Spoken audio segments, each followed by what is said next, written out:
Your child might be drowning, and it looks like they're just being difficult. That's the cruelest thing about ADHD. Its most common symptoms don't look like a medical condition. They look like a behavior problem. They look like laziness. They look like attitude. And so parents discipline harder. Teachers grow frustrated. The child gets labeled as the troublemaker, the easily distracted one, the one with potential who just doesn't apply themselves. And inside, that child is trying as hard as they possibly can and failing, and not understanding why. Today, I want to talk about the signs that get missed. Not the obvious ones, not the kid bouncing off the walls, unable to sit still for 5 minutes. I'm talking about the subtle signs, the ones that fly under the radar for years, sometimes decades, because ADHD looks very different from the stereotype, and missing it costs children years of their lives. Sign number 1, hyperfocus. Everyone knows ADHD means trouble paying attention. What most people don't know is that ADHD also produces the opposite: intense, almost unbreakable focus when the activity is engaging enough. Your child can't sit still for 5 minutes of homework, but they'll spend 4 hours building something in Minecraft without moving. This feels contradictory. How can they focus on that but not this? Parents conclude, they could do it if they wanted to, they're just being lazy. This is wrong. Hyperfocus isn't choice, it's a neurological response. The ADHD brain struggles to regulate attention, which means it either can't engage or it engages so completely it can't disengage. Both are symptoms, not willpower, not motivation, neurology. Sign number 2, emotional explosions that seem out of proportion.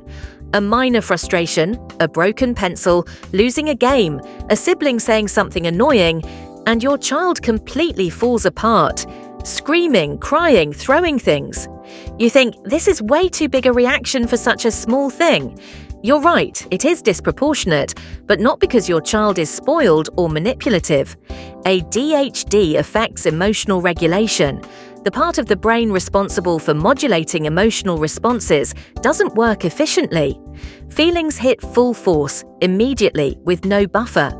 Your child isn't choosing to overreact. They genuinely experience frustration at an intensity most people don't feel over minor things. They're not being dramatic. Their emotional gas pedal is stuck to the floor. Sign number 3, time blindness. I'll do it in a minute, and then 4 hours pass. Children with ADHD often have no functional sense of time, not just bad at time management. Genuinely, neurologically unable to feel time passing. They don't experience 15 minutes from now as real. Only now feels real. So future tasks, even urgent ones, feel abstract, distant, irrelevant. Until suddenly the deadline arrives and they're in crisis. This is why nagging doesn't work. If they can't feel time, repeating, "You only have 10 minutes," doesn't create urgency. It creates anxiety without action. Sign number 4, the homework battle. Not just disliking homework, not just procrastinating. A full-on daily crisis that exhausts the entire family. Hours lost. Tears, screaming, avoidance. A child who clearly isn't stupid, who may be brilliant, completely unable to initiate tasks that feel boring or overwhelming. This is called task initiation deficit. The ADHD brain struggles intensely to start tasks that don't provide immediate stimulation or reward. It's not laziness. Starting feels genuinely impossible, like pushing through wet concrete with nothing on the other side. Sign number 5, chronic forgetfulness. That isn't about memory. They forget their lunchbox every day. They forget to turn in the assignment they completed. They forget what you told them 30 seconds ago. You've told them 100 times. They're not doing it on purpose, but it happens again and again. This isn't a memory problem in the traditional sense. It's a working memory problem. The brain's ability to hold information active while completing a task is impaired. Instructions go in, But without a system, external reminders, written notes, visible cues, the information evaporates before it can be acted on.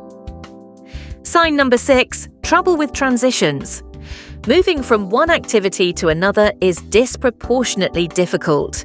Ending screen time causes a meltdown. Leaving the park causes an explosion. Switching from free time to homework feels like a crisis every single day. This isn't stubbornness.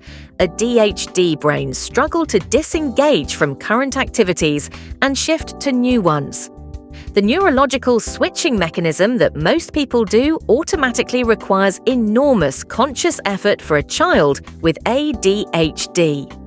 Transitions are a massive hidden struggle for ADHD kids, and when parents don't understand this, every transition becomes a battle of wills that neither side is winning. Sign number 7, the brilliant but inconsistent child. They ace the test on Monday. They fail the quiz on Friday over the same material. They write a stunning creative essay. The routine book report is a disaster. They master a skill quickly, then seem to completely forget it the next week. This inconsistency is maddening, and it's one of the most misunderstood aspects of ADHD. Everyone, including the child, knows they can do it, which makes the inconsistency feel like choice. It isn't. ADHD performance is heavily dependent on neurological arousal levels, interest, novelty, and pressure. Performance fluctuates wildly, not because of motivation, but because of brain state. Sign number 8, the social struggles nobody talks about. They say the wrong thing at the wrong time. They interrupt constantly. They don't wait their turn. They miss social cues that other kids pick up automatically. They desperately want friends. But something always goes wrong. ADHD affects executive function, which includes the ability to read social situations, regulate impulses in conversation, and practice the subtle back and forth that friendships require. This child isn't rude. They're genuinely not catching the signals that neurotypical kids read automatically. And the social failures pile up. By middle school, many ADHD kids are isolated, wondering why they can never quite fit in. Sign number 9, sensory sensitivities. The tag in the shirt is unbearable. Certain textures of food are impossible. Loud environments are overwhelming in a way that seems extreme. Many ADHD children have significant sensory sensitivities. Sounds, textures, lights, smells that most people filter out are experienced at full volume by an ADHD nervous system that struggles with input regulation. This isn't dramatic behavior, it's a genuinely different sensory experience.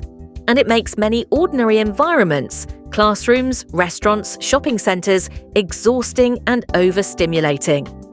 Sign number 10, sleep problems. An ADHD child's brain doesn't calm down at bedtime. The thoughts keep coming. The brain keeps spinning. Falling asleep is hard. Staying asleep is hard. Getting up in the morning after a disrupted night is almost impossible. This isn't willful defiance. The ADHD brain, which already struggles with regulation, is especially poor at making the internal transition from wakefulness to sleep. Sleep deprivation makes every single ADHD symptom dramatically worse. The child who struggled to focus well rested is completely dysregulated on poor sleep, which means the sleep problem multiplies every other problem. Here's what I want you to take away. If you see your child in any of these signs, not one, but a cluster of them, consistently across different environments, please talk to a professional. A pediatric psychiatrist, a developmental pediatrician, or a psychologist who specializes in children. I'm not saying your child has ADHD, only a qualified professional can determine that, but I am saying these signs deserve to be taken seriously. They are not character flaws. They are not parenting failures. They are not a child who isn't trying. They are a brain that works differently. And a brain that works differently needs different support. Not more punishment, more lectures, more frustrated sighs. Here's the hard truth. Undiagnosed ADHD leaves marks. Children who grow up undiagnosed often internalize the message that they're lazy, stupid, or broken. They build their identity around failure. They develop anxiety, depression, and profound self-doubt, not from the ADHD itself, but from years of being misunderstood. Early diagnosis changes that story. It gives a child language for their experience. It gives parents a framework instead of frustration. It opens doors to support, strategies, and sometimes medication that can transform a struggling child's daily life. You know your child. If something feels off, if the struggles feel deeper than normal kid stuff, trust that feeling. Advocate, ask questions, push for answers. Your child cannot do that for themselves yet. That's what you're there for. In our next video, we'll talk about how to talk to your child's school when you suspect ADHD without it becoming a struggle. See you then.